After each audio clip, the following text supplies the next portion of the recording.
दिल्ली की गाड़ी इस बार बहुत तेज रफ्तार से चल रही है। 4 मैचेस हो चुके हैं, 4 जीत चुकी है। और अगर आप थोड़ा सा पीछे जाएं तो आईपीएल के पिछले 5 मैचेस में 5 जीत दिल्ली को मिली है। और आईपीएल इतिहास में यह पहली बार हुआ है कि पहले 4 मैच में दिल्ली ने सभी के सभी मैच जीते हों। है ना हैरान करने वाली बात। तो इसी का हम करेंगे रिव्यू। स्वागत है आपका ESPN cricket info time out Hindi में। और हमारे साथ दिल्ली और आरसीबी के मैच के रिव्यू के लिए मौजूद हैं संजय बांगर, पीयूष चावला। आप दोनों का बहुत बहुत स्वागत।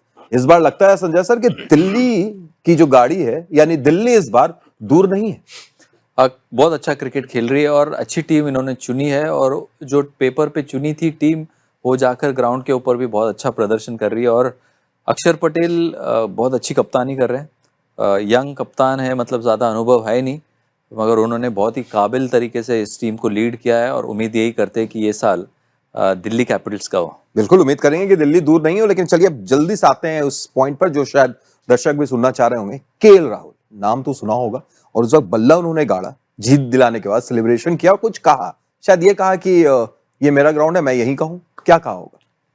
उन्होंने कहा मैं हूं ना, परेशान क्यों हो रहे हो? क्योंकि जिस तरीके से गेम चल रहा था, एक समय वो 4 विकेट गवा दिए थे, फिर वहां से एक टाइम में ऐसा लगा कि दिल्ली चेज में पीछे छूट गया है, क्योंकि पिच में थोड़ी मदद भी थी।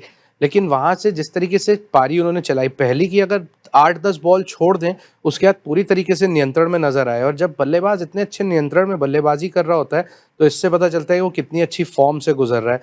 उन्होंने कुछ अलग करने का प्रयास नहीं किया, सिर्फ बेसिक क्रिकेट खेली और जो प्रोसेस था उसको फॉलो किया।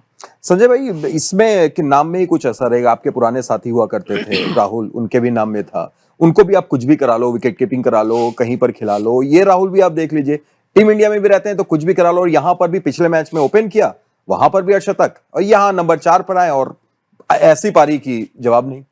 और कभी कभी आपको मजबूरन अलग अलग पोजीशन में खेलना पड़ता है। देखिए, अभी फ्रेंचाइज क्रिकेट की तो बात नहीं है, मगर जब भारतीय टीम में खेल रहे हैं वो अलग अलग पोजीशन के ऊपर, तो जहां उनको मौका मिल रहा है या ओपनिंग दिखती है, वहां वो खेल रहे हैं और वहां पर अच्छा प्रदर्शन देने की उम्मीद कर रहे हैं। तो मुझे लगता है कि उसके वजह से उनका जो ओवरऑल गेम है ना, बहुत अच्छा डेवलप हो चुका है। तो कंडीशंस और सिचुएशंस को बहुत अच्छी तरीके से वो खेलते हैं। इसी का कारण जैसे जैसे कठिन परिस्थिति आती है, थोड़ी सी हम चैंपियंस ट्रॉफी के कुछ मैचेस के ऊपर भी नज़र रखें तो टफ चेजेस, टफ पिचेस, जब टॉप ऑर्डर आउट हो जाता है तो ये आके अपना काम कर जाते हैं, जो आज भी उन्होंने करके दिखाया। और वही करते हैं जो कुछ देर पहले पीसी ने कहा, मैं हूं ना, घबरा क्यों रहे हो। पर अब जो पूछने वाला हूं पीसी, वो आप बड़े खुश होंगे, क्योंकि आज जो दिखा, 2 स्पिनर कुलदीप यादव, विपराज निगम, जिस तरीके की गेंदबाजी की। एक बंदा 4 ओवर 17 रन 2 विकेट, एक 4 ओवर 18 रन 2 विकेट। वहीं से मैच पूरे तरीके से चिन्ना स्वामी के पिच पर ऐसी गेंदबाजी, बेचैन हो गए होंगे आप देख के। यूपी की मिट्टी में बात ही कुछ और है। दोनों स्पिनर वहां से निकल के आए हैं, इनको मैंने बहुत नजदीक से देखा है और खुशी होती है, क्योंकि जिनको आपने देखा बड़े होते हुए और अब इतने बड़ी स्टेज पे आके, कुलदीप तो बहुत समय से कर रहे हैं, पर विपराज जैसी उन्होंने गेंदबाजी करी, इतना आसान नहीं होता। आप चिन्ना स्वामी आते हैं, दिमाग में आपके चलता है कि यहाँ बहुत छक्के लगते हैं, तो कई बार आप ना इतने बड़े बल्लेबाज सामने, विराट कोहली है, उन्हें देख के थोड़ा बैकफुट पे आ जाते हैं। लेकिन जैसी उन्होंने गेंदबाजी करी, पहले एक स्टंप पे डाली, सामने छक्का लगा, उन्होंने वापस फ्लाइट डाली ऑफ स्टंप के बाहर, वहां पे विराट को ललचाया कि आप बड़ा शॉट खेलिए, वहां फंसाया। तो मेरे को लगता है कि ये बहुत एक काबिल गेंदबाज के साथ साथ होने के अलावा ना, वो बड़ा जिगरा चाहिए होता है ऐसे गेंदबाजी करने के लिए, और वो बहुत अच्छा दिखा। और कुलदीप तो पिछले, जब से खेल रहे हैं, पिछले 1.5-2 साल से, जब से डीसी में आया, मैं बोलूंगा कि बहुत अच्छा प्रदर्शन कर रहे हैं। और आज भी जैसी गेंदबाजी करी, जब आए थे तो थोड़ा दबाव था, लेकिन जिस तरीके से आके उन्होंने वो स्पेल डाला है, मैच का रुख पलट दिया। पूरे तरीके से मैच का रुख तो वहां पर पलटा संजय भाई। लेकिन क्या आप ये मानेंगे कि आरसीबी ने भी कुछ हड़बड़ाहट कर दी? वो चाहे रनआउट हो फिल सॉल्ट का, या फिर जो वैसे शॉट्स खेलना हो, 250 सोच रहे थे और आखिर में 160 पर लुढ़क गए। कभी कभी ऐसा होता है, क्योंकि जब इतनी धुआंधार शुरुआत, मतलब 3 ओवर में 60 रन, इनफैक्ट 3 ओवर में 60 लग गए थे, जो भी लगे होंगे, मगर ऐसी शुरुआत होने के बाद जो डगआउट में भी असर आ जाता है, उसका असर आने वाले बल्लेबाजों में दिखा। जो ऐसे लगा कि लिविंगस्टन जिस तरह से आउट हुए या फिर जीतेश जिस तरह से आउट हुए, तो ज़रूर को ये ध्यान में रखना होगा, क्योंकि पिच अंदर अलग रहती है और बाहर से अलग दिखती है। तो अपने आप को थोड़ा सा समय देंगे तो T20 क्रिकेट में आज भी काफ़ी समय होता है जो बल्लेबाज की जो अपनी प्रतिभा है उसको बाहर आने के लिए। बिल्कुल। और आरसीबी की अगर बॉलिंग की तरफ आए पीसी, तो वहां पर एक मैच तो बना दिया था उन्होंने जब 4 विकेट 58 पे गिरा दी थी। लेकिन क्या भुवनेश्वर कुमार जिनका 3 ओवर पावर प्ले में नहीं मतलब लगातार उन्होंने किया था, क्या 1 ओवर और करके 4 ओवर करवा लिया जाता तो शायद 1 विकेट और मिल जाती वहां? देखिए हर कप्तान के दिमाग में चलता है, क्योंकि भुवी एक ऐसा गेंदबाज है कि वो स्लॉग में भी अच्छी गेंदबाजी करता है, और मैच बन गया था नई बॉल से, वहां विकेटें चटका दी थी, इतने ज्यादा रन गए नहीं थे। तो मेरे को लगता है कि वहां पे आप कोई ऐसे पॉइंट आउट नहीं कर सकते कि 1 ओवर डलवाना था, नहीं डलवाना था। हो सकता है 1 ओवर डलवाते वहां वो खेल के निकाल देते बल्लेबाज, क्योंकि इतना उनमें वहां पे सोच है, वो क्रिकेट स्मार्टनेस है, तो वो आप चीज पिन पॉइंट नहीं कर सकते।